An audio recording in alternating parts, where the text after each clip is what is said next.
Okay, तो इस class में अनोवा क्या होता है ये डिस्कस करेंगे हम। आप लोगों ने पढ़ा है पहले अनोवा? No sir. सर आपने जो क्लास में बताया था कुछ क्या बताया वही। था क्लास में? सर ए आई जे जब 1 और 0 होता है तब अनोवा का यूज करते हैं हाँ, वो। वो तो लीनियर मॉडल में हम देख रहे थे, है ना। हाँ सर। हाँ।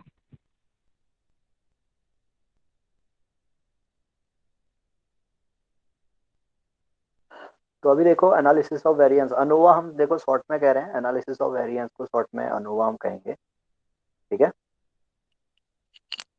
जी सर।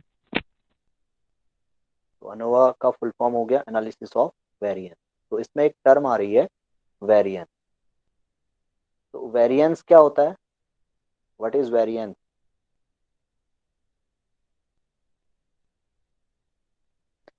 कोई डिफाइन कर सकता है वेरिएंस को?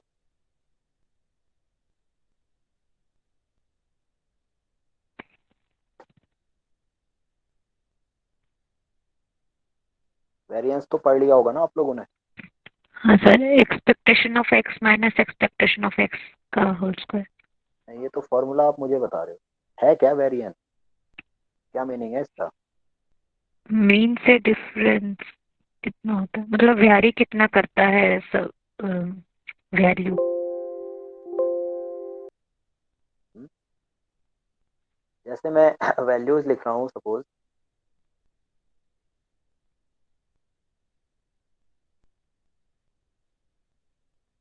इसका वेरिएंस क्या होगा? 0। वेरिएंस क्या होगा इसका? 0 सर। हाँ, जीरो होगा। क्यों? क्योंकि सारी वैल्यूज क्या है? सेम है, सारे ऑब्जर्वेशन सेम है ना। यानी यहाँ पे क्या है, ऑब्जर्वेशन के बीच में कोई वेरिएबिलिटी नहीं है। तो वेरिएंस क्या करता है? ऑन एन एवरेज वेरिएशन बताता है डेटा में, ऑन एन एवरेज क्या वेरिएशन। ठीक है, वेरिएशन तो यहाँ पे होगा ना, जैसे हमने लिख लिया, ये वैल्यूज लिख ली 4, 5, 7, 10, 12। ठीक है। तो अब वैल्यूज में क्या है? वेरिएशन है ना। वेरिएशन यहाँ पे देख रहे हैं भाई, हाँ। यहाँ पे 1 यूनिट का वेरिएशन है, इन दो वैल्यूज के बीच में 1 यूनिट का है, इन दो के बीच में 3 यूनिट का है, इनके बीच में 2 का है, इनके बीच में 5 का है। इस तरह से अलग अलग वैल्यूज में अलग अलग वेरिएशन आ रहा है ना, अलग अलग ऑब्जर्वेशन पे अलग अलग वेरिएशन है। जैसे हम कहें भाई ये हमारा फर्स्ट ऑब्जर्वेशन है, ये सेकंड है, ये थर्ड है, ये फोर्थ है, ये 5 है, 5 ऑब्जर्वेशन है। या सपोज हम कह ले भाई ये स्टूडेंट्स के मार्क्स हैं, है ना। तो इस केस में हम देख रहे हैं भाई डेटा में क्या है, वेरिएशन आ रहा है। तो ये वेरिएशन ऑन एन एवरेज कितना होगा? ये वेरिएशन ऑन एन एवरेज कितना होगा? ठीक है। तो ये हम क्या करते हैं, हम डिफरेंट टूल्स यहाँ पे यूज करते हैं, है ना। जैसे हम देखते हैं भाई, सेंट्रल टेंडेंसी हम देखते हैं डेटा की, तो उसके लिए हमारे पास बहुत सारे टूल हैं। अरिथमेटिक मीन है, ज्योमेट्रिक मीन है, मीडियन है, मोड है। तो इसी तरह से वेरिएशन देखने के लिए हम क्या करते हैं, डिफरेंट टूल्स यूज करते हैं। तो उसमें से एक टूल हमारा वेरिएंस है ना। तो वेरिएंस सिंपली क्या होता है? वेरिएंस को अगर हम डिफाइन करें तो ये डिफाइन होता है average of squares of deviation about mean. ये डिफाइन करते हैं वेरिएंस को। ये सर। तो अब अगर हम कैलकुलेशन पॉइंट ऑफ व्यू से देखें, तो किसी भी डेटा सेट में वेरिएंस अगर कैलकुलेट करना है तो फर्स्ट स्टेप में मीन कैलकुलेट करते हैं, then deviation about mean calculate करते हैं। डेविएशन क्या होते हैं? Deviations are the differences between observation and their central value. ठीक है। तो इन डेविएशंस का स्क्वायर हम निकालेंगे। अब इन स्क्वायर्स का एवरेज कैलकुलेट करेंगे, दैट इज आवर वेरिएंस। तो वेरिएंस क्या बता रहा है? ऑन एन एवरेज डेटा में क्या वेरिएशन है। ठीक है। तो इसी वेरिएशन को हमने क्या करना है, एनालाइज करना है। तो ये इतना समझ में आया? वेरिएंस सबको क्लियर हो गया होगा क्या होता है? क्यों? ये पता होगा आपको ये वेरिएंस के सर। बारे में। ठीक है। तो अब एनालिसिस ऑफ वेरिएंस क्या है? तो जब वेरिएंस की आप बात कर रहे हैं, तो हम देख रहे हैं भाई हमारे डेटा सेट में क्या है, वेरिएशन है ना।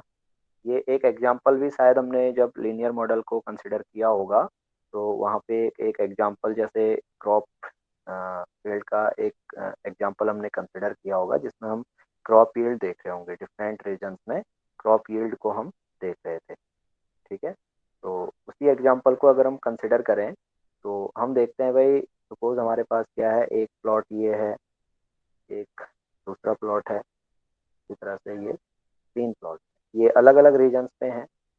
ये सपोज रीजन वन में ये प्लॉट है, ये रीजन टू में है, और ये रीजन थ्री में है। ठीक, अब यहाँ पे हम क्या कर रहे हैं, एक वेरिएबल हमने कंसिडर किया हुआ है, suppose Y, this is our yield. Y एक ऑब्जर्वेशन है, ऑब्जर्वेशन वेरिएबल है। यील्ड को हम यहाँ पे ऑब्जर्व कर रहे हैं region one, region two and region three में। तो हम देखते हैं भाई रीजन वन में क्या है, रीजन वन में सपोज यील्ड हम कंसिडर कर रहे हैं केजी में। तो हमने देखा रीजन वन का जो प्लॉट एरिया है, इस प्लॉट एरिया में 15 केजी यील्ड हुआ है। इसी सेम प्लॉट एरिया में रीजन टू में 25 केजी हुआ है, और same plot area region three में सपोज 30 केजी हुआ है। तो हम देख रहे हैं भाई जो यील्ड है, यील्ड में ये वेरिएशन आ रहा है ना। यहाँ पे वैल्यूज में क्या है, वेरिएबिलिटी है, वेरिएशन है। तो ये वेरिएशन क्यों हो रहा है, इसके क्या कॉजेज हैं। ठीक, तो हमने देखा था ये कॉजेज को हम क्या कर रहे थे, दो ग्रुप में डिवाइड कर रहे थे। जो पहला ग्रुप हमने यहाँ पे कंसिडर किया था वो था असाइनेबल कॉजेज ग्रुप, और दूसरा था नॉन असाइनेबल कॉजेज ग्रुप। ये बताया था, याद है सबको। Yes sir. जैसे असाइनेबल कॉजेज में, असाइनेबल कॉजेज क्या हैं, जिनमें ह्यूमन का कंट्रोल है, जो हमारे कंट्रोल में है। जैसे जिसे हम क्या कर सकते हैं, मॉडिफाई कर सकते हैं, रिमूव कर सकते हैं, है ना। जैसे हम बात कर रहे थे सीड्स की, तो सीड्स को हम क्या कर सकते हैं, तीनों रीजन्स में चेंज कर सकते हैं, मॉडिफाई कर सकते हैं। इसी तरह से फर्टिलाइजर की हम बात कर रहे हैं, तो हम क्या कर सकते हैं, तीनों रीजन्स में अलग अलग फर्टिलाइजर हमने, हो सकता है हम यूज़ कर रहे हों, या हम तीनों जगह सेम फर्टिलाइजर यूज़ कर सकते हैं। तो इस तरह के फैक्टर्स ये असाइनेबल कॉजेज हैं। और कुछ फैक्टर्स ऐसे भी हैं जो हमारे कंट्रोल में नहीं होते हैं, जिन्हें हम चेंज नहीं कर सकते हैं, या जिन्हें हम रिमूव नहीं कर सकते हैं। तो ये नॉन असाइनेबल कॉजेज को ही हम रैंडम कॉजेज भी कहते हैं। ठीक है, तो जैसे ये हो गया भाई मॉइस्चर, या ये हो गया सॉइल, सॉइल फर्टिलिटी। ठीक है, तो इस तरह के फैक्टर्स जिन्हें हम चेंज नहीं कर पा रहे हैं यहाँ पे, these are non assignable causes. तो हमने देखा भाई जो यील्ड में वेरिएशन है, अब हम कहने लगे भाई जो वेरिएशन है ये दो फैक्टर्स की वजह से हो रहा है। एक वेरिएशन तो असाइनेबल कॉजेज की वजह से है, एक वेरिएशन क्या है, असाइनेबल कॉजेज की वजह से है, और एक नॉन असाइनेबल कॉजेज की वजह से है। तो पहला मैंने कह दिया भाई वेरिएशन ड्यू टू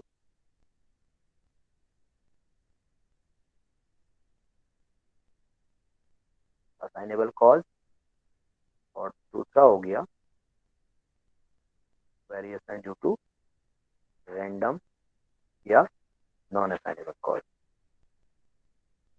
ठीक है, कॉजेज कर लेते हैं, इसे बहुत सारे फैक्टर्स हम कंसिडर कर रहे हैं। तो इतना तो सबको समझ में आता है। Yes sir. ठीक है, तो अनोवा को हम जब डिफाइन करते हैं, तो एक मिनट है। सर वॉइस नहीं आ रही है।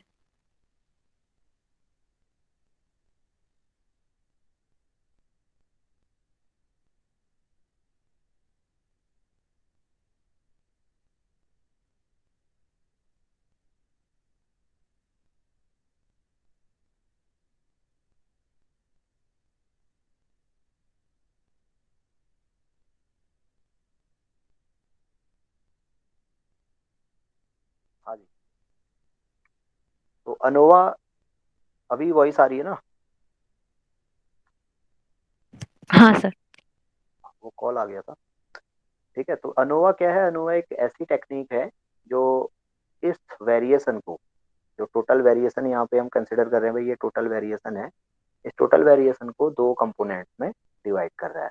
फर्स्ट कंपोनेंट है variation due to assignable causes, और सेकंड कंपोनेंट है variation due to non assignable causes और रैंडम कॉज। ठीक है। तो अब अनोवा की जरूरत क्यों पड़ती है, क्यों हम इसे यूज करते हैं, इसकी क्या अप्लीकेशन है। ठीक है, ये पार्ट यहाँ पे इंपॉर्टेंट है। तो अनोवा समझ में आ गया क्या है, एनालिसिस ऑफ वेरिएंस। हाँ सर। हम क्या कर रहे हैं, कोई भी एक्सपेरिमेंट हमने कंडक्ट किया, तो कोई भी रैंडम एक्सपेरिमेंट या फील्ड एक्सपेरिमेंट हम देखते हैं, तो डेटा जहाँ पे हमारा मेन कॉन्सर्न होगा, तो हम देखते हैं डेटा में क्या है, वेरिएशन आ रहा है। ठीक है। तो वो वेरिएशन क्या हो सकता है, हम कहते हैं भाई वो वेरिएशन को हम क्या कर सकते हैं, दो पार्ट्स में डिवाइड कर सकते हैं, दो कंपोनेंट्स में डिवाइड कर सकते हैं। ठीक है। तो ये टेक्निक हमारी एनालिसिस ऑफ वेरिएंस है। अब इसका यूज क्या है, एप्लीकेशन क्या है, ये समझते हैं। तो अब जैसे देखिए, इसी एक्सपेरिमेंट से हम एक्सप्लेन करने की कोशिश करते हैं इसे। तो एक एक्सपेरिमेंट हम कर रहे थे, रीजन 1, रीजन 2, रीजन 3 में हमने कोई क्रॉप यील्ड हमने कंसिडर की है, सपोज पैडी क्रॉप हमने कंसिडर की है। ठीक है। तो पैडी यील्ड हम देख रहे हैं, रीजन 1 में 15 kg है, रीजन 2 में 25 है, रीजन 3 में 30 kg है। तो हमने देखा भाई यहाँ पे क्या है, यील्ड में वेरिएशन आ रहा है। तो अब मुझे क्या करना था, सपोज अब ये तो मैंने कहा भाई रीजन को मैं चेंज नहीं कर सकता हूँ, या मॉइस्चर को मैं चेंज नहीं कर सकता हूँ, या सॉइल फर्टिलिटी को मैं चेंज नहीं कर सकता हूँ। लेकिन मुझे पता है भाई मैं क्या कर सकता हूँ, फर्टिलाइजर्स को चेंज कर सकता हूँ, सीड्स को चेंज कर सकता हूँ। तो मैं क्यों ना ऐसा करूँ कि मैं डिफरेंट सीड्स को यहाँ पे कंपेयर करने की कोशिश करूँ, कि कौन सा सीड या कौन सी सीड वैरायटी सबसे ज़्यादा यील्ड देती है, या किस फर्टिलाइजर को यूज करने पे सबसे ज्यादा यील्ड मिलती है। अब सपोज फर्टिलाइजर की ही बात हम करें, तो फर्टिलाइजर के केस में सपोज हमारे पास फर्टिलाइजर की तीन कैटेगरी है, मैन्योर, यूरिया और सपोज इन्हीं का कॉम्बिनेशन हम ले लें, यूरिया प्लस। तो ये तीन कैटेगरीज को हमने क्या करना है, कंपेयर करना है। हमें ये देखना है कि भाई कौन सा फर्टिलाइजर हमें क्या करेगा, सबसे ज्यादा यील्ड देगा। ठीक है। तो इसे कंपेयर करने के लिए मुझे क्या करना होगा, कुछ ऑब्जर्वेशन मैन्योर फर्टिलाइजर पे लेने होंगे, कुछ ऑब्जर्वेशन यूरिया फर्टिलाइजर पे लेने होंगे, और कुछ ऑब्जर्वेशन यूरिया प्लस मैन्योर वाले रीजन्स में जहाँ पे मैंने क्या किया होगा, यूरिया प्लस मैन्योर अप्लाई किया होगा, उस पर कुछ ऑब्जर्वेशन कंसिडर करने होंगे। ठीक है। अब ये आपको पता है, देखो आपने ये पढ़ लिया होगा ना, टेस्ट वगैरह पढ़ लिए हैं पीछे।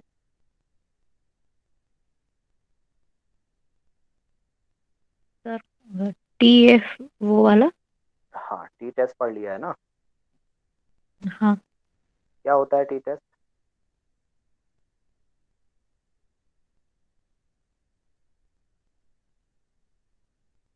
बता सकते हैं टी टेस्ट क्या होता है या कब यूज करते हैं, कुछ भी हल्का आइडिया हो आपको, जो भी आइडिया है आपका।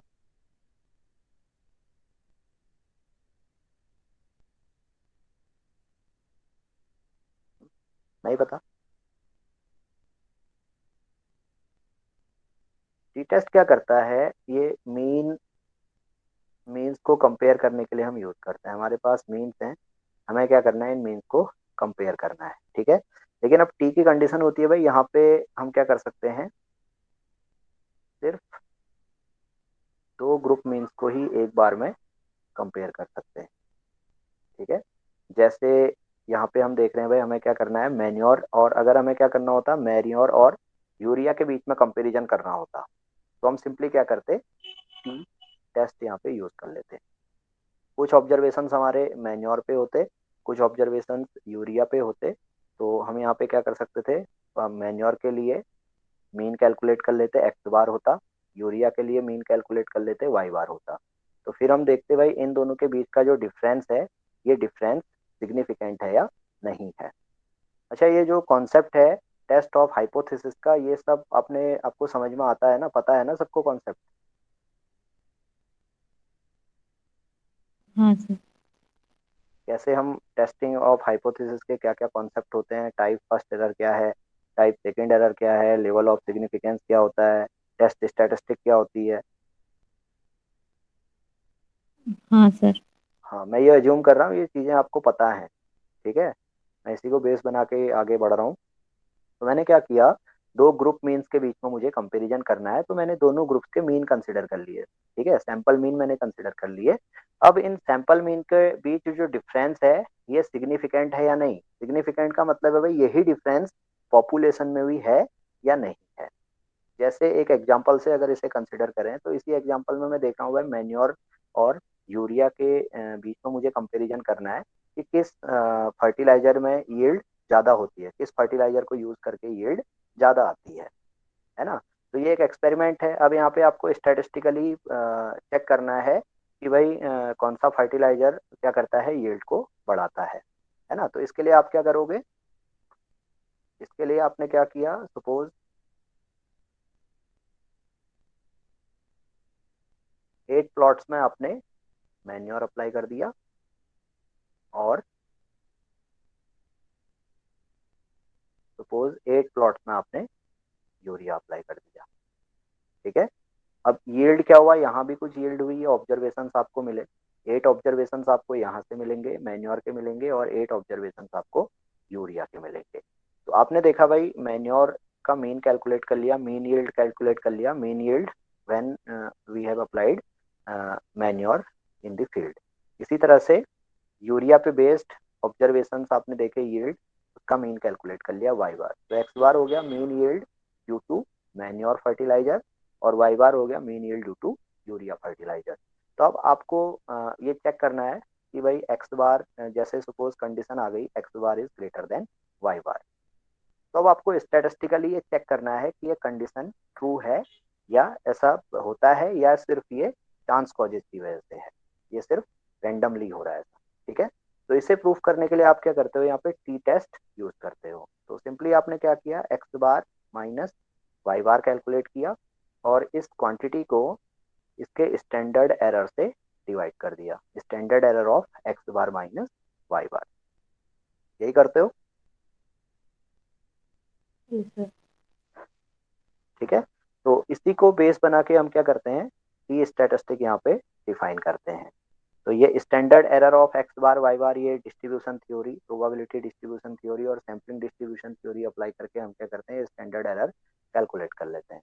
तो जनरली जो टी का फॉर्मूला यहाँ पे बनता है, ये होता है X bar minus Y bar divided by S P square root of 1/n1 plus 1/n2।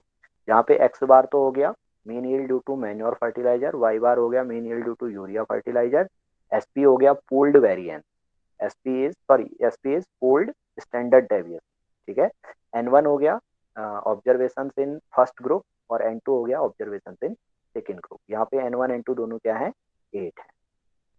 ठीक है, तो ये टी कैलकुलेटेड के बेसिस पे हम क्या करते हैं, अपनी हाइपोथेसिस को एक्सेप्ट करते हैं या रिजेक्ट करते हैं। ठीक है, अब यहाँ पे हाइपोथेसिस हमारी दो तरह से होंगी, पहला होगा नल हाइपोथेसिस, दूसरा होगा अल्टरनेटिव हाइपोथेसिस। नल हाइपोथेसिस होती है हाइपोथेसिस ऑफ नो डिफरेंस। ठीक है, कोई भी वर्क आप करते हो, कोई भी स्टैटिस्टिकल वर्क आप करते हो, तो आपको अनबायस्ड होना बहुत जरूरी है ना। तो जैसे यहाँ पे आपने देखा भाई एक्स बार ग्रेटर देन वाई बार आ रहा है, तो ये तो एक सैंपल के बेसिस पे है, तो इसे आप नहीं मान सकते हो, आप ये नहीं कह सकते हो कि भाई मैन्योर की यील्ड यूरिया से ज्यादा आ रही है, जब तक कि आप इसे स्टैटिस्टिकली चेक न कर लो। ठीक है, तो इसको नलीफाई करने के लिए, इस कंडीशन को नलीफाई करने के लिए हम एक स्टेटमेंट देंगे। हम कहेंगे भाई ये दोनों मीन क्या है, इक्वल है। ठीक है, तो हम कहेंगे इफेक्ट, यहाँ पे नल हाइपोथेसिस में हम कहेंगे effect of both fertiliser is same. जब ऐसा कहेंगे, तो ये जो यहाँ पे बायसनेस आ रही है रिजल्ट्स में, ये बायसनेस क्या हो जाएगी, नलीफाई हो जाएगी, यानी ये स्टेटमेंट क्या हो गया, अनबायस्ड स्टेटमेंट हो गया। ठीक है, तो ये हमारी नल हाइपोथेसिस हो जाएगी, हाइपोथेसिस ऑफ नो डिफरेंस। हम यहाँ पे क्या कह रहे हैं भाई, इन दोनों के बीच में कोई डिफरेंस नहीं है। ठीक है, अब ये तो सैंपल, जो भी एनालिसिस हम करते हैं वो सैंपल के बेसिस पे करते हैं, है ना। इसी को हम क्या कर रहे हैं, पॉपुलेशन के लिए जनरलाइज कर रहे हैं। तो इस केस में फिर हम अल्टरनेटिव हाइपोथेसिस में हम ये कह लेंगे भाई इफेक्ट ऑफ मैन्योर। अल्टरनेटिव में हम जो भी हमारा स्टेटमेंट होगा, जो भी एजम्पशन होगा, उसे हम लिख लेंगे, जैसे हमने लिखा effect of manure is greater than urea, या हम कह सकते हैं भाई yield due to manure is more than yield due to urea. इस तरह से भी हम अल्टरनेटिव यहाँ पे फॉर्म कर सकते हैं। तो अब ये दो हाइपोथेसिस हमें टेस्ट करनी है, तो हमें क्लियर हो गया भाई हमें क्या करना था, दो ग्रुप मीन्स के बीच में कंपेरिजन करना था। तो हम जब दो ग्रुप मीन्स के बीच में कंपेरिजन करेंगे तो सीधा सीधा हम क्या कर सकते हैं, टी टेस्ट यहाँ पर यूज कर सकते हैं। ये कॉन्सेप्ट है टी का, ये सबको क्लियर हो गया। Yes sir. इसमें कोई डाउट है किसी को, कोई चीज नहीं समझ में आ रही हो तो आप पूछ सकते हैं, फिर आगे डिस्कस करते हैं। इतना समझ में आता है सबको? Yes sir. ठीक है। हाँ, तो अब देखो प्रॉब्लम कहाँ आएगी, जब हमारे पास दो से ज्यादा ग्रुप होंगे तो हम कैसे मीन कंपेयर करेंगे, है ना।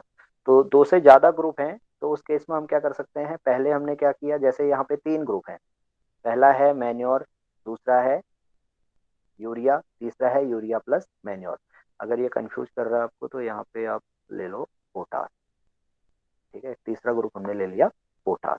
तो इन तीन ग्रुप के बीच में कंपैरिजन करना है। तो अब आपके पास ये टी टेस्ट अवेलेबल है, तो आप क्या करोगे, पहले मैन्योर और यूरिया के बीच में कंपैरिजन करोगे, फिर मैन्योर और पोटास के बीच में करोगे, देन यूरिया और पोटास के बीच में करोगे, है ना। तो तीन ग्रुप कंपैरिजन यहाँ पे बनेंगे अगर आप टी टेस्ट यूज करते हो। तो अनोवा क्या करता है, इसी प्रॉब्लम को सॉर्ट आउट करता है। हम क्या कर सकते हैं, एक साथ इन तीनों ग्रुप को कंपेयर कर सकते हैं with the help of analysis of variance technique. समझ में आ गया क्या यूज है सर एनालिसिस ऑफ वेरिएंस का? एनालिसिस ऑफ वेरियस में हम मीन का कंपैरिजन करते हैं। हाँ, ग्रुप मीन्स का कंपेरिजन करोगे। अच्छा, तो फिर सर उसका नाम एनालिसिस ऑफ वेरियंस है। हाँ, मैंने बताया ना, एनालिसिस ऑफ वेरिएंस क्या है, एक टेक्निक है जो क्या करती है, टोटल वेरिएशन को दो कंपोनेंट्स में डिवाइड करती है। ठीक है। हाँ सर। एनालिसिस ऑफ वेरिएंस उसका नाम इसलिए है क्योंकि वो क्या कर रहा है, वेरिएशन को दो कंपोनेंट्स में डिवाइड कर रहा है, एक variation due to assignable causes और दूसरा variation due to random causes. फिर हम इन दो वेरिएशंस को लेके अपनी हाइपोथेसिस टेस्ट करते हैं और वो हाइपोथेसिस होगी comparing more than two mean. Clear? हाँ सर। तो यूज समझ में आ गया क्या है अनोवा का, कब यूज करते हैं, यस सर। जब दो ग्रुप मीन्स के बीच में कंपैरिजन करना है तो टी टेस्ट हम यूज करेंगे, जब दो से ज्यादा मीन्स के बीच में कंपैरिजन होगा तो अनोवा को यूज किया जाएगा, अनोवा टेक्निक को यूज करेंगे। क्लियर? Yes sir. तो अब देखो जब हम यहाँ पे मैथमेटिकली हाइपोथेसिस बना रहे थे इस केस में, तो मैं कह रहा था भाई mu 1 is equal to mu 2। ठीक है, मैंने बताया ये सारी एनालिसिस क्या है, सैंपल बेस्ड है। हम सैंपल के एनालिसिस के बेसिस पे पॉपुलेशन के लिए रिजल्ट जनरेट करते हैं। तो हम हाइपोथेसिस में क्या करते हैं, हमेशा पॉपुलेशन के बारे में बात करते हैं। ठीक है, तो यहाँ पे इसलिए मैंने क्या लिया है, म्यू 1 और म्यू 2 लिया है, म्यू 1 म्यू 2 ये पॉपुलेशन पैरामीटर। क्लियर? तो ये तो टी टेस्ट की हाइपोथेसिस हो गई। अब जब अनोवा के लिए हम हाइपोथेसिस डेवलप करेंगे तो ये हो जाएगा mu 1 equal to mu 2 equal to mu 3। हम कहेंगे भाई तीनों ग्रुप्स का मीन क्या है, सेम है, या तीनों ट्रीटमेंट का इफेक्ट क्या है, सेम है, या तीनों फर्टिलाइजर से जो यील्ड हो रही है, मीन यील्ड आ रही है, वो मीन यील्ड क्या है, सेम है। तो ये नल हाइपोथेसिस हो जाएगी। क्लियर हो गया? हाँ सर। ठीक है, तो अनोवा क्या है ये समझ में आ गया, और अनोवा हम कब यूज करेंगे ये भी समझ में आ गया क्या एप्लीकेशन से। क्यों? हाँ सर। तो अब देखो अनोवा, ये तो एक सिंपल केस था।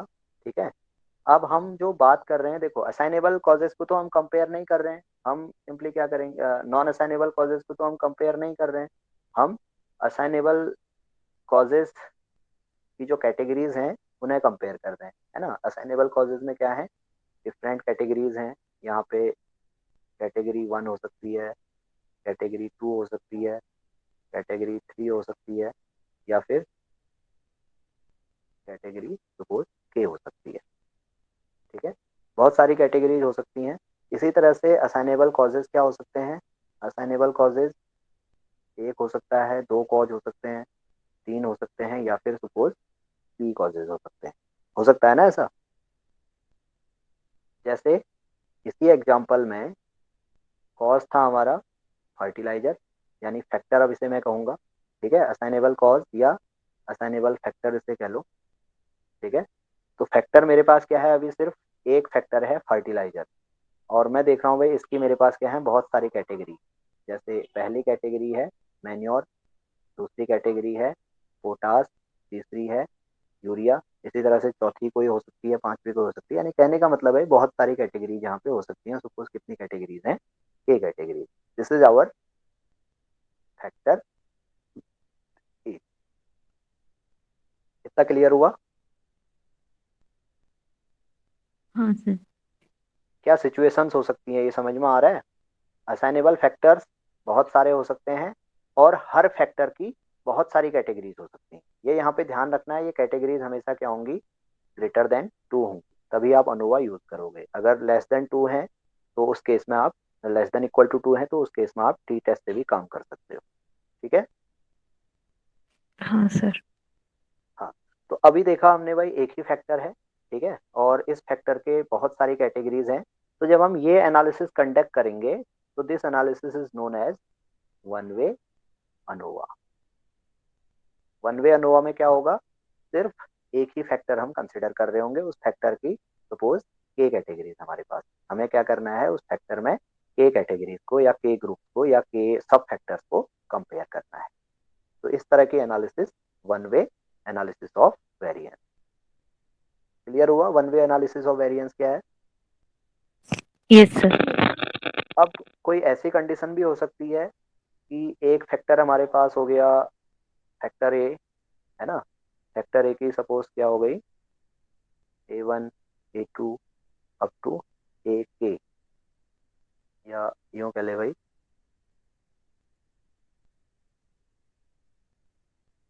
E क्लासेज है।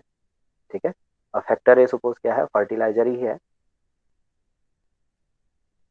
टॉप फील्ड एक्सपेरिमेंट में फर्टिलाइजर हमारा एक फैक्टर है, इसमें ई ग्रुप्स हैं। ठीक, इसी तरह से दूसरा हो सकता है सीड वैरायटी, इसे मैं फैक्टर बी कह सकता हूँ। तो इस फैक्टर बी में भी क्या होगा, बहुत सारी कैटेगरीज होंगी। सपोज बी कैटेगरीज हैं। ठीक है, तो यहाँ पे हमने देखा भाई ये बी कैटेगरीज, बी ग्रुप्स हैं यहाँ पर, बी ग्रुप्स हैं। ठीक, अब हम क्या कर रहे हैं, एक साथ इनको कंपेयर कर रहे हैं। ठीक, यानी हमने क्या किया, दो असाइनेबल फैक्टर्स को एक साथ अपनी एनालिसिस में इंक्लूड कर लिया। तो इस तरह की एनालिसिस कहलाएगी two way analysis of variance. Clear हुआ? सर इसमें फैक्टर दो या फिर दो से ज्यादा भी हो सकते हैं? बिल्कुल हो सकते हैं, मैंने कहा ना, अगर एक ही फैक्टर है उसकी डिफरेंट कैटेगरीज हैं, तो इस तरह की एनालिसिस वन वे अनोवा होगी। दो फैक्टर हम एक साथ कंसिडर कर रहे हैं, और हर फैक्टर में डिफरेंट कैटेगरीज हैं। जैसे फर्स्ट फैक्टर में टी कैटेगरीज हैं, सेकंड में वी कैटेगरीज है। कंडीशन यही होगी, T is greater than two, V is greater than two. तो एक साथ जब हम इस एनालिसिस को कंडक्ट करेंगे तो this is our two way analysis of variance. समझ में आ गया? हाँ सर। सर मैं ये इसी, पूछ रही थी कि हाँ मतलब तीन फैक्टर होंगे तो थ्री वे हाँ, अगर एनालिसिस तीन है। तीन फैक्टर हैं तो three way analysis of variance, चार अच्छा। हैं तो four way analysis of variance, है ना। वो मल्टीपल अनोवा में कन्वर्ट हो जाएगा, तो उसे हम फिर मल्टीपल अनोवा कह देते हैं। दो से ज्यादा हैं, दो से ज्यादा फैक्टर एक साथ कंसिडर कर रहे हैं तो फिर वो मल्टीपल अनोवा कहलाएगा। क्लियर? हाँ सर। इतना समझ में आ गया सबको? Yes sir. तो अब यहाँ पर जो प्रॉब्लम हो रही है वो है भाई, हमारे पास क्या है, डिपेंडेंट वेरिएबल है ना। डिपेंडेंट वेरिएबल ये मैंने कहा था वाई। ठीक है, अब ये वाई क्या कर रहा है, डिफरेंट फैक्टर्स पे डिपेंड कर रहा है। अब वो फैक्टर्स को मैंने दो ग्रुप में कंसिडर किया, एक ड्यू टू असाइनेबल फैक्टर्स, दूसरा ड्यू टू रैंडम फैक्टर्स। यही कर रहा था मैं, क्यों? हाँ सर। जो पैडी यील्ड था, पैडी यील्ड असाइनेबल फैक्टर्स पे डिपेंड कर रही थी और रैंडम फैक्टर्स पे डिपेंड कर रही थी। ठीक है। अब लेकिन इस तरह की जो कंडीशन है, इसे हमने क्या किया था, लीनियर मॉडल में डिफाइन किया था, है ना।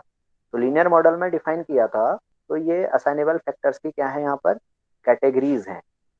कैटेगरीज का मतलब हुआ भाई ये असाइनेबल फैक्टर या तो प्रेजेंट होगा या अब्सेंट होगा। अगर प्रेजेंट है तो उसे 1 से डिनोट करोगे, अब्सेंट है तो 0 से डिनोट करोगे। क्लियर, यही बताया था ना। हाँ सर। हाँ। तो इसी के बेसिस पे हम क्या करते हैं, यहाँ पे लीनियर मॉडल डिफाइन करते हैं।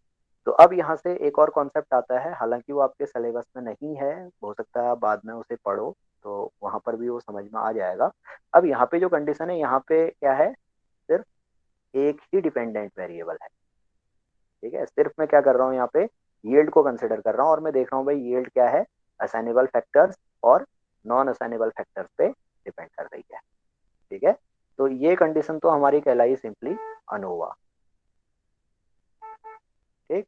इसी तरह से क्या हो सकता है, बहुत सारे डिपेंडेंट वेरिएबल हो सकते हैं, जैसे y1 हो सकता है, y2 हो सकता है, y3 हो सकता है। अब हम देख रहे हैं भाई ये क्या कर रहा है, असाइनेबल फैक्टर्स और रैंडम फैक्टर्स पे डिपेंड कर रहा है।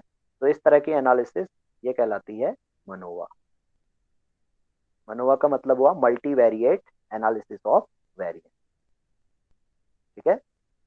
अगर सिर्फ एक ही डिपेंडेंट वेरिएबल है तो एनालिसिस ऑफ वेरिएंस, और अगर एक से ज़्यादा डिपेंडेंट वेरिएबल हो जाते हैं तो फिर मल्टीवेरिएट एनालिसिस ऑफ वेरिएंस। इतना क्लियर हो गया सबको, difference between ANOVA and MANOVA. Yes sir. Regression, regression पढ़ा है ना सबने। हाँ, रिग्रेशन, लीनियर रिग्रेशन। हाँ।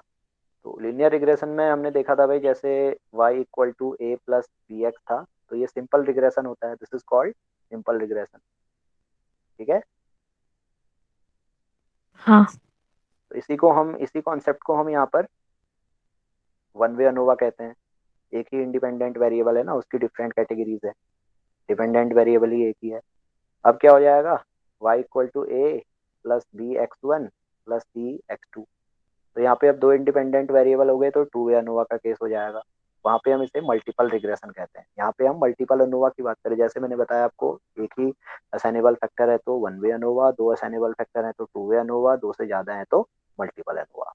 वहाँ पे भी यही होता है, दो से ज्यादा इंडिपेंडेंट, दो या दो से ज्यादा इंडिपेंडेंट वेरिएबल होते हैं एनालिसिस में, तो मल्टीपल रिग्रेशन हो जाता है। ठीक है। अब इसी के साथ क्या हो गया, डिपेंडेंट वेरिएबल भी हमारे पास एक से ज़्यादा हो गए, और इंडिपेंडेंट वेरिएबल भी दो या दो से ज़्यादा हो गए। तो इस तरह की analysis multivariate analysis of variance. ठीक है। तो एनालिसिस ऑफ वेरिएंस क्या है, ये सबको समझ में आ गया। कोई डाउट है किसी को, कोई चीज़ नहीं समझ में आई है तो आप पूछ सकते हैं। समझ में आया सर। समझ में आया और समझा सकते हैं अब।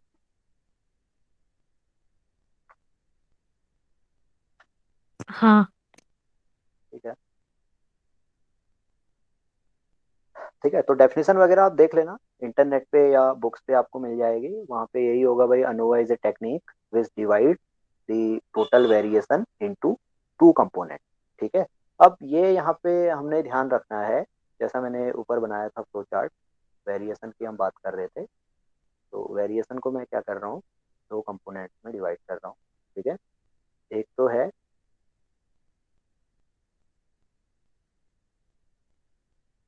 Variation due to assignable factor या असाइनेबल कॉजेज, और दूसरा है variation due to random factor. अब यहाँ पे एक बात ध्यान रखनी है, जो ये फैक्टर्स हैं, या असाइनेबल फैक्टर्स हैं या रैंडम फैक्टर्स हैं, इन दोनों ग्रुप, ये दोनों ग्रुप क्या होंगे, नॉन ओवरलैपिंग होंगे। नॉन ओवरलैपिंग मीन जो फैक्टर यहाँ बिलोंग कर रहा है वो फैक्टर फिर यहाँ नहीं होगा, और जो फैक्टर यहाँ बिलोंग कर रहा है वो फैक्टर यहाँ नहीं हो सकता है। बात समझ में आ रही है। Yes sir. तो ये दोनों ग्रुप्स क्या हैं, नॉन ओवरलैपिंग है, तो हम कहते हैं ये दोनों ग्रुप क्या हैं, ऑर्थोगोनल है। these groups are orthogonal. ये ऑर्थोगोनल क्या होता है, ये मैंने बताया था ना, कोई भी पार्ट कॉमन नहीं है। जैसे दो सेट हैं ए और बी, तो दोनों का इंटरसेक्शन क्या आ गया, आई आ गया, तो हम कहेंगे वे set A and set B are both are orthogonal.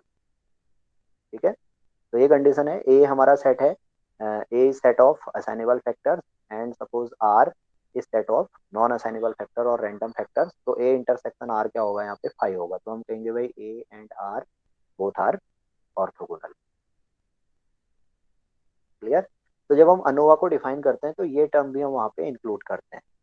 ठीक है, तो जैसे हमने डिफाइन किया, आप चाहो तो नोट कर सकते हो, मैं लिखूंगा नहीं यहाँ पे, ठीक है, ओरली एक्सप्लेन कर रहा हूँ। तो मैंने बताया ANOVA is a technique which divide the total variation into two orthogonal component, two orthogonal component, one is variation due to assignable factors and other is variation due to non assignable factors or random factors। Clear. अब definition समझ में आ गई होगी सबको क्या है, क्यों। Yes sir. हाँ, तो ये अनोवा जो है, ये जैसे कोई कंपटीशन एग्जाम आप देते हो, तो वहाँ पे पूछ लिया जाता है भाई किसने डेवलप किया था, तो आप कहोगे this was developed by professor R A Fisher in 1920। ठीक है, तो जो प्रोफेसर आर ए फिशर थे, ये एनालिसिस ऑफ वेरिएंस टेक्निक उन्होंने एग्रीकल्चर क्रॉप फील्ड एक्सपेरिमेंट पे ही जनरली ये डेवलप किया है। तो आगे जैसे आप डिजाइन ऑफ एक्सपेरिमेंट पढ़ोगे, तो वहाँ पर भी मोस्टली देखोगे भाई जो ज़्यादातर एग्जांपल्स हैं वो एग्रीकल्चर फील्ड एक्सपेरिमेंट से ही रिलेटेड होते हैं। ठीक है, यस सर। तो अब देखिए जो variation due to assignable factor है, इसे हमने कह दिया ऐसे स्क्वायर। ठीक, ये सारी सैम्पलिंग हो रही है, तो ऐसे स्क्वायर हम इसे कह रहे हैं variation due to assignable factor. और दूसरा है variation due to random factor, तो इसे मैं नोट करूंगा एस सी स्क्वायर। ठीक है, इसे स्मॉल ले लेते हैं, स्मॉल एस ले लेते हैं। तो पहला वेरिएशन हो गया स्मॉल एस ए स्क्वायर, दूसरा वेरिएशन हो गया स्मॉल एस सी स्क्वायर। अब वेरिएशन क्या होता है ये पता है ना सबको, क्यों। हाँ सर। ये फॉर्मूला होता है 1/n-1 summation X minus X bar whole square, यही होता है। हाँ सर। अगर हम एस एक्स स्क्वायर कैलकुलेट कर रहे हैं, है ना, तो क्या करेंगे, मीन कैलकुलेट करेंगे, हर ऑब्जर्वेशन में से मीन सब्ट्रैक्ट करेंगे, यानी डेविएशंस निकालेंगे, इन डेविएशंस का स्क्वायर। ठीक है, इस स्क्वायर को n-1 से डिवाइड कर देंगे। ठीक है, n-1 यहाँ पे डिग्री ऑफ फ्रीडम होता है। डिग्री ऑफ फ्रीडम क्या होता है पता है सबको, what is degree of freedom.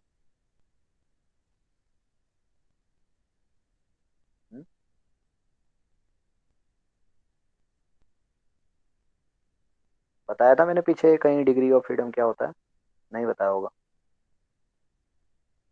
आप में से कोई बता सकता है।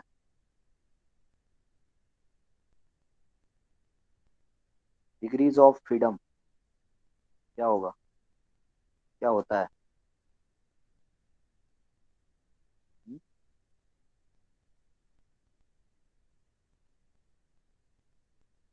देख सिंह आप बता सकते हैं।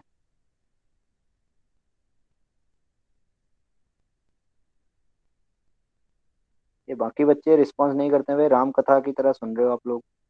हम्म, प्रजक्ता, नहीं Prajakta sir. Sahu Preeti Pallavi. So total number of questions to define unknown variable. Total number of क्या डिफाइन किया आपने डिग्री ऑफ फ्रीडम।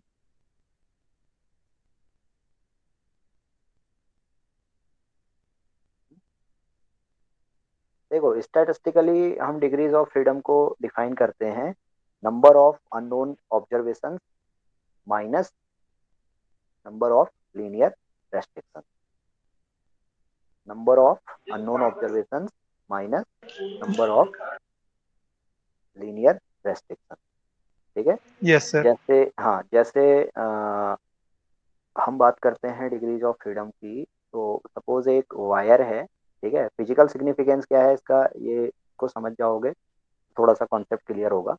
एक वायर है, इसमें एक इंसेक्ट चल रहा है, ठीक है, एक चींटी इस पे चल रही है, तो इस चींटी की डिग्री ऑफ फ्रीडम क्या होगी? ये कितने डायमेंशन में यहाँ पे मूव कर सकती है? हम्म? चींटी यहाँ पर एक वायर में ट्रेवल कर रही है, तो आप देख रहे हैं भाई ये एक ही डायमेंशन में मूव कर सकती है, हाँ। फॉरवर्ड और बैकवर्ड। डायमेंशन समझते हो ना? Yes, sir. Yes sir. X Y इस तरह से होता है ना,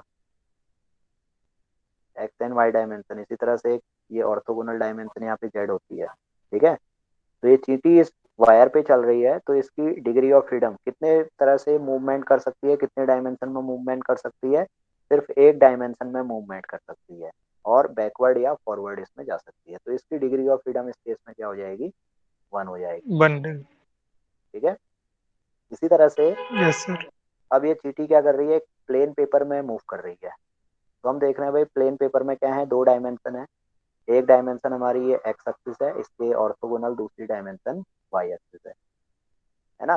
तो यहाँ पे चींटी क्या करेगी? दो डायमेंशंस में फ्रीली मूव कर सकती है, तो इसकी डिग्री ऑफ फ्रीडम क्या हो गई इस केस में? 2 हो गई। 2 degree. क्लियर? अब इसी तरह से आप देखो, अभी रूम पे बैठे हुए हो, है ना, तो रूम पे बैठे हैं, तो रूम में आप देख रहे हैं कितनी डायमेंशंस हैं? अभी रूम में कितनी डायमेंशन है? 3 direction. ये एक एक्स डायमेंशन है, ये इसके ऑर्थोगोनल ये सपोज वाई 3 डायमेंशन direction, है, sir.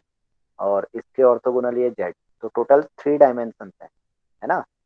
आप दूसरे कमरे में जा सकते हो, है ना, आप उसके बगल वाले कमरे में जा सकते हो, आप छत में जा सकते हो, आप सीढ़ी से नीचे जा सकते हो, यानी इस केस में आपकी डिग्री ऑफ फ्रीडम क्या है?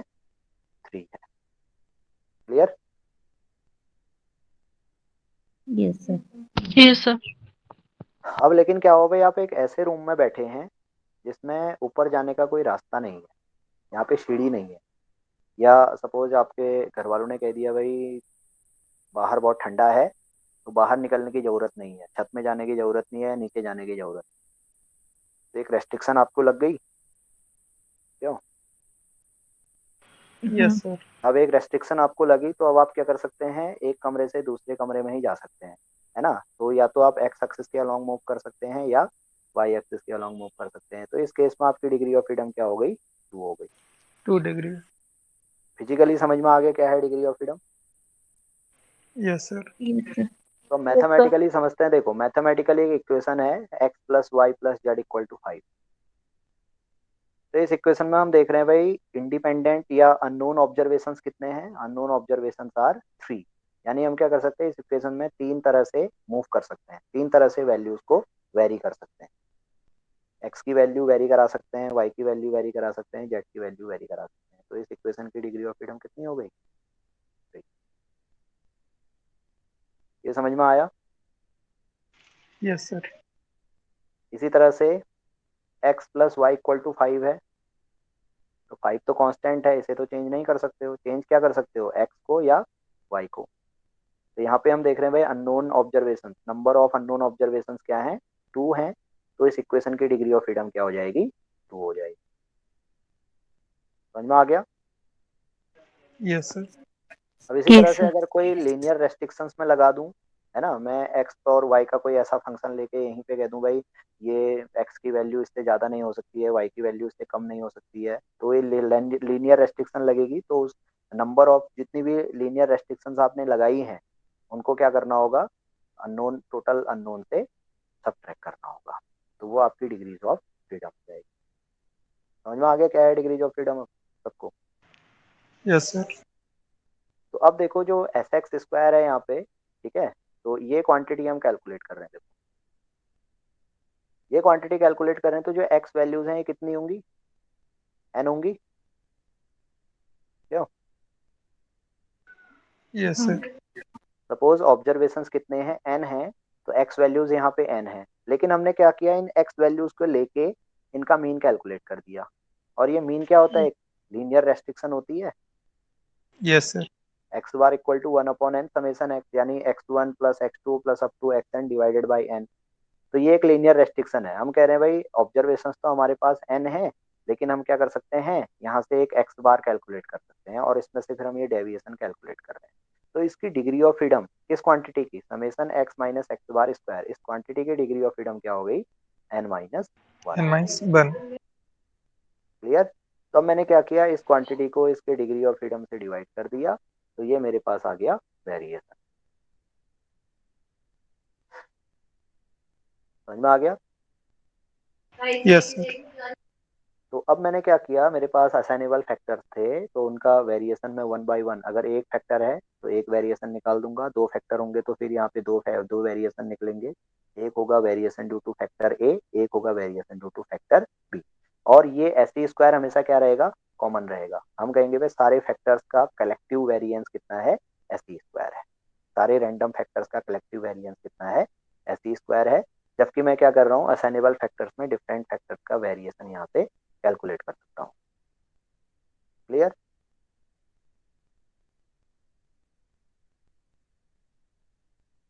इतना समझ सर में आ गया और एक सबको। बार बताएंगे एस बी स्क्वायर। अरे ये था ना, मैं क्या कह रहा हूँ भाई, मैंने क्या किया, टोटल वेरिएशन को दो कंपोनेंट में डिवाइड किया। अब जब असाइनेबल फैक्टर की बात कर रहे हैं तो यहाँ पे तो बहुत सारे फैक्टर्स हो सकते हैं ना। हाँ। तो मैंने क्या किया, कोई फैक्टर ए है उसका वेरिएंस निकाल लिया। कैसे निकालूंगा, हम्म, कैसे निकालूंगा, अभी ऊपर बताया था, मिटा दिया था क्या। ये है देखो, ये एक्सपेरिमेंट है, मैंने और को अप्लाई किया 8 प्लॉट्स में, कर सकता हूँ ना। हाँ। तो 8 ऑब्जर्वेशन आ जाएंगे, x1 x2 up to xn। तो ये वेरिएशन निकाल सकता हूँ यहाँ पे, अब नहीं निकाल सकता हूँ। हाँ सर। कैसे निकालूंगा, x1 माइनस एक्स बार, x2 माइनस एक्स बार, xn माइनस एक्स बार, डेविएशन निकालूंगा, डेविएशन का स्क्वायर करूंगा, उन स्क्वायर्स का एवरेज निकाल दूंगा, वो मेरा वेरिएशन हो जाएगा। होगा ऐसा। लेकिन वो हाँ। एवरेज क्या होगा, डिग्री ऑफ फ्रीडम पे डिपेंड करेगा, डिग्री ऑफ फ्रीडम की हेल्प से कैलकुलेट करेंगे, सैंपल में वर्क कर रहे हैं। ठीक है। हाँ। इसी तरह से दूसरा ग्रुप है यूरिया, तो इसका भी वेरिएशन निकाला जा सकता है। हाँ। निकाल सकते हैं ना। हाँ सर निकाल सकते हैं। हाँ। तो अब ये जो वेरिएशन होगा, ये वेरिएशन क्या होगा, ये होगा ड्यू टू एरर। होगा कि नहीं होगा।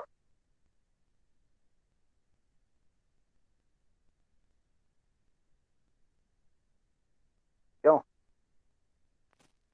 Yes, sir. अरे भाई सेम ट्रीटमेंट अप्लाई हुआ है, इसके बाद भी क्या आ रहा है, वैल्यूज में वेरिएशन आ रहा है ना। हाँ सर। तो ये वेरिएशन क्या होगा, नॉन असाइनेबल कॉजेज की वजह से हो रहा होगा, क्योंकि अब मैन्योर तो आपने सेम कर दिया ना, हर प्लॉट में सेम फर्टिलाइजर आपने अप्लाई किया है। इसके बाद भी यहाँ पर क्या आ रहा है, वेरिएशन आ रहा है। कैसे कैलकुलेट करेंगे, कैलकुलेट इस तरह से कर सकते हैं। तो ये हो गया variation due to non assignable factor. हुआ कि नहीं हुआ। हाँ सर हो गया। Yes, sir. अब जब असाइनेबल फैक्टर की बात आएगी, तो असाइनेबल फैक्टर में आपने देखा भाई इस प्लॉट का कुछ यील्ड है, इस प्लॉट का यील्ड है सपोज y1, इसका है y2, है ना। इसी तरह से आप क्या करोगे, और भी प्लॉट ले लोगे तो वहां पे भी क्या होगा, उनमें भी वेरिएशन होगा। होगा कि नहीं होगा। हाँ। तो वो ओवरऑल मीन से उसको सब्ट्रैक्ट करके स्क्वायर्स निकाल के करोगे तो वो फैक्टर ए का जो है वेरिएशन आ जाएगा। हाँ। तो दोनों क्वांटिटीज आ गई, एस ए स्क्वायर और एस सी स्क्वायर। हाँ सर। क्यों। Yes sir. तो अब हमें क्या करना है, दो वेरिएंस हैं, ठीक है। और हमारी जो नल हाइपोथेसिस है वो है suppose μ1 is equal to μ2 is equal to up to suppose μk। हम कंसिडर कर रहे हैं भाई हमारे पास एक फैक्टर है, एक असाइनेबल फैक्टर है, उसकी के कैटेगरीज हैं, उसमें के ग्रुप हैं। तो उन ग्रुप मीन्स के बीच में हम कंपैरिजन कर रहे हैं with the help of ANOVA technique. तो हमने क्या किया, असाइनेबल फैक्टर की वजह से वेरिएशन निकाल लिया और नॉन असाइनेबल फैक्टर की वजह से वेरिएशन निकाल लिया। क्लियर। तो अब यहाँ पे हम देखेंगे भाई, जो वेरिएशन है, variation due to assignable factor, ये क्या होना चाहिए, variation due to non assignable factor से बड़ी क्वांटिटी होनी चाहिए। ठीक है। Yes sir. अगर यहाँ पे variation due to assignable factor variation due to random factor से कम होगा तो फिर हम कंपैरिजन नहीं कर पाएंगे। बात समझ में आ रही है? Yes sir. क्योंकि जो Yes, sir. वेरिएशन आ रहा होगा इस केस में वो सॉइल फर्टिलिटी की वजह से ज़्यादा आ रहा है, मॉइस्चर की वजह से ज़्यादा आ रहा है, तो फिर आप मैन्योर के वेरिएशन को एस्टिमेट ही नहीं कर पाओगे प्रॉपर तरीके से। तब आप कह सकते हो उस केस में मैन्योर की वजह से कोई वेरिएशन नहीं है। वो ज़्यादातर वेरिएशन किसकी वजह से आ रहा है? सॉइल फर्टिलिटी या सॉइल मॉइस्चर की वजह से आ रहा है। ठीक है। तो ये कंडीशन यहाँ पे अजम्पशन बहुत जरूरी है कि भाई variation due to assignable factor क्या होना चाहिए? Variation due to non assignable factor से बड़ी क्वांटिटी होनी चाहिए। S A square is greater than S C square. तो यहाँ से हम क्या कर सकते हैं? वेरिएंस रेशियो कैलकुलेट कर सकते हैं। Variance ratio is also known as F. पढ़ा था ना एफ स्टैटिस्टिक्स? हाँ। जब सैम्पलिंग डिस्ट्रीब्यूशन पढ़ा होगा तो वहाँ पे एफ डिस्ट्रीब्यूशन आपने पढ़ा होगा। F distribution is F statistic is also known as variance ratio. ठीक है। तो अब ये वेरिएंस रेशियो में मैं क्या करूंगा? न्यूमरेटर में एस ए स्क्वायर ले लूंगा, डिनोमिनेटर में एस सी स्क्वायर ले लूंगा। एस ए स्क्वायर है फैक्टर ए के डिफरेंट कैटेगरीज का वेरिएंस, एस सी स्क्वायर है variance due to all random causes. और ये क्वांटिटी हमेशा क्या होगी? ग्रेटर देन 1 होगी। होगा ऐसा? Yes sir. तो इसी एफ के बेसिस पे इसी एफ को हम क्या करते हैं यहाँ पर? कैलकुलेट करते हैं। तो जो अनोवा टेक्निक है इस अनोवा टेक्निक में ये एफ स्टैटिस्टिक हम क्या कर रहे हैं? यूज कर रहे हैं। क्लियर? और एफ स्टैटिस्टिक यहाँ पे डिफाइन हो गई S A square divided by S. तो इसी के बेसिस पे अगर ये एफ कैलकुलेटेड की वैल्यू टेबुलेटेड वैल्यू से बड़ी आती है तो नल हाइपोथेसिस को हम रिजेक्ट करेंगे, छोटी आएगी तो नल हाइपोथेसिस को एक्सेप्ट कर देंगे। तो ये पूरा प्रोसीजर हो गया एनालिसिस ऑफ वेरिएंस टेस्ट। समझ में आ गया क्या है अनोवा टेस्ट? हाँ sir. Yes sir. Yes, sir. तो ये तो था कॉन्सेप्ट ऑफ अनोवा। ठीक है। अब ये कॉन्सेप्ट में हम आगे बढ़ें तो यहाँ पे जो इम्पोर्टेंट पार्ट है वो है अजम्पशंस ऑफ अनोवा। क्या क्या अजम्पशंस होंगे? ठीक है। तो सैम्पलिंग डिस्ट्रीब्यूशन जब हम पढ़ते हैं, सैम्पलिंग डिस्ट्रीब्यूशन में जैसे आपने पढ़ा था काई स्क्वायर डिस्ट्रीब्यूशन या टी डिस्ट्रीब्यूशन या एफ डिस्ट्रीब्यूशन, है ना? तो इसके कुछ अजम्पशंस थे। ये अजम्पशंस थे भाई, जो पेरेंट पॉपुलेशन होती है, ये पेरेंट पॉपुलेशन क्या होती है? नॉर्मल होती है विथ मीन 0 एंड वेरिएंस 1। यही होता है।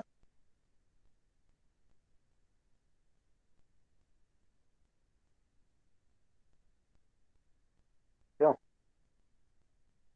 Yes sir. यानी जो पेरेंट पॉपुलेशन है वो क्या है? नॉर्मल है। ये अजम्पशन है। अब वो चाहे काई स्क्वायर टेस्ट हो, चाहे टी हो, चाहे एफ हो। जैसे आप काई स्क्वायर डिफाइन करते हो, chi square is square of standard normal variate. यही होता है। इसे हम कहते हैं काई हाँ। Yes, sir. Square one, chi square with 1 degrees of freedom.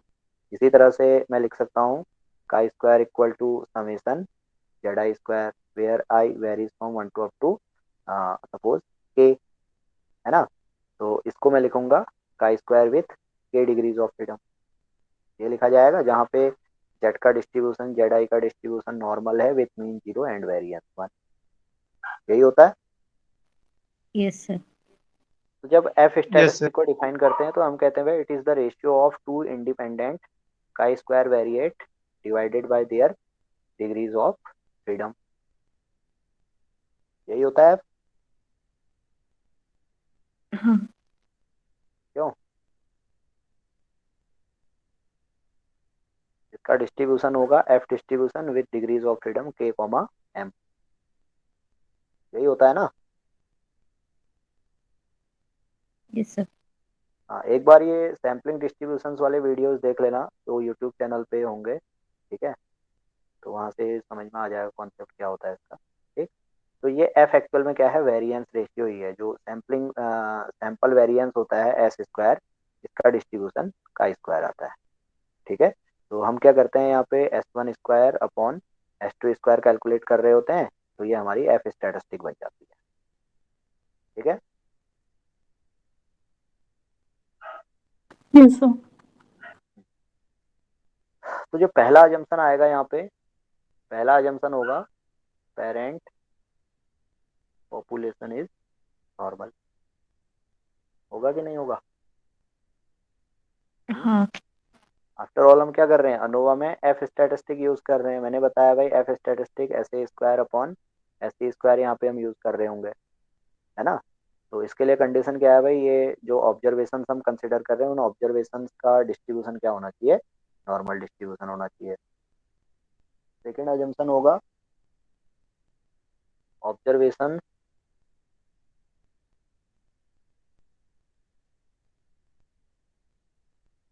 Should be independent. जो भी ऑब्जर्वेशन हम कंसिडर कर रहे हैं वो सारे ऑब्जर्वेशन क्या होने चाहिए, इंडिपेंडेंट होने चाहिए। होगा ऐसा? हाँ।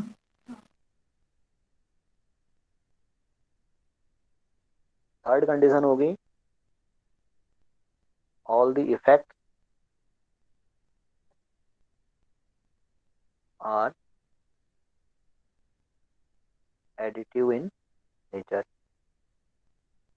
ठीक है, जो भी इफेक्ट हम कंसिडर कर रहे हैं, जैसे हम कह रहे हैं भाई effect due to assignable factors या effect due to random factors, तो ये इफेक्ट क्या होंगे, एडिटिव होंगे। क्लियर, ऐड करेंगे हम इन इफेक्ट को। समझ में आ रहा है?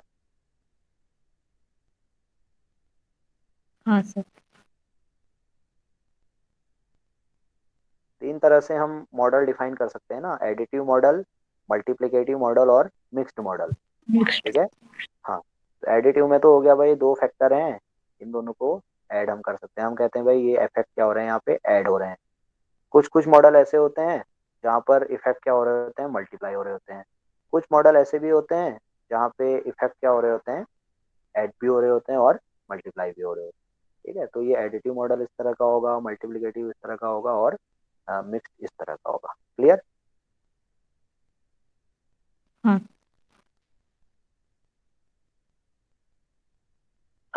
और जो लास्ट कंडीशन होगी, this is known as homogeneity of variance.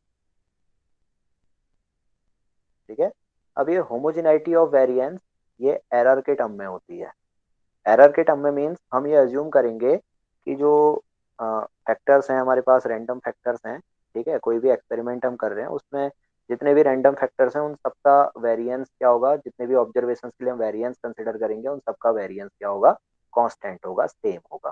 ठीक है, यानी जो एरर टर्म हम यहाँ पे डिफाइन करेंगे ई आई, इसका जो डिस्ट्रीब्यूशन होगा ये नॉर्मल होगा with mean effect zero and variance A common variance sigma square. यानी हर एरर टर्म का वेरिएंस क्या होगा, सेम होगा। क्लियर है? Yes sir. तो इसमें से आप देख रहे हैं भाई, फर्स्ट कंडीशन, सेकंड कंडीशन और लास्ट कंडीशन, ये सारी कंडीशन क्या है, लीनियर मॉडल की कंडीशन है। क्यों? हाँ। और ये फर्स्ट कंडीशन नहीं थी ना लीनियर मॉडल में। फर्स्ट, सेकंड और फोर्थ। हाँ, सेकंड और फोर्थ कंडीशन। ठीक है, तो एक हमने फिर यहाँ पे ले लिया भाई, जो इफेक्ट होंगे वो क्या होंगे, एडिटिव होंगे। क्लियर हो गया इतना सबको? Yes sir. तो कभी भी कोई भी एनालिसिस आप करने जाते हो जिसमें आपको analysis of variance technique use करनी है, तो ये बेसिक अजम्पशन वहाँ पे आप क्या होना चाहिए, कोई भी डेटा सेट या वो एनालिसिस क्या करनी चाहिए, सेटिस्फाई करनी चाहिए। फर्स्ट कंडीशन, ऑब्जर्वेशंस क्या होने चाहिए, ऑब्जर्वेशंस का डिस्ट्रीब्यूशन नॉर्मल आना चाहिए। ऑब्जर्वेशंस का डिस्ट्रीब्यूशन नॉर्मल कैसे पता करोगे, सिंपली क्या करोगे, ऑब्जर्वेशंस का मीन कैलकुलेट कर लोगे, मीडियन कैलकुलेट कर लोगे और ऑब्जर्वेशन का मोड कैलकुलेट कर लोगे। अगर ये तीनों इक्वल आते हैं या अप्रोक्सीमेटली इक्वल आते हैं तो इसका मतलब वो डेटा क्या है, नॉर्मली डिस्ट्रीब्यूटेड है। देन ऑब्जर्वेशंस क्या होने चाहिए, इंडिपेंडेंटली ऑब्जर्व होने चाहिए, इंडिपेंडेंट होने चाहिए। इफेक्ट आप अज्यूम करोगे कि इफेक्ट क्या है, एडिटिव है। और last condition, homogeneity of variance. ठीक है, ये वेरिएंस क्या होना चाहिए, होमोजेनियस होना चाहिए। क्लियर हो गया? अगर ये कंडीशन यस सर। सेटिस्फाई करती हैं देन आप एनालिसिस के लिए आगे बढ़ोगे। तो एनालिसिस में जो फर्स्ट एनालिसिस होगी this is one way analysis या one way analysis of variance. ठीक है। तो अब ये क्या होती है इसको नेक्स्ट क्लास में हम डिस्कस करते हैं डिटेल में, कैसे एनालिसिस करेंगे, कैसे टोटल वेरिएशन को दो ऑर्थोगोनल कंपोनेंट्स में हम डिवाइड करते हैं और फिर कैसे आगे टेस्टिंग हम करते हैं। तो थोड़ा बहुत समझ में आ गया होगा अनोवा क्या है सबको, क्यों? हाँ सर। हाँ, बाकी Yes, डिटेल sir. थोड़ा यस सर। बुक वगैरह में आप देख लेना, वहाँ से आप समझ सकते हो। ठीक है। तो अभी कोई डाउट है किसी को, कोई चीज़ नहीं समझ में आ रही हो तो आप पूछ सकते हैं।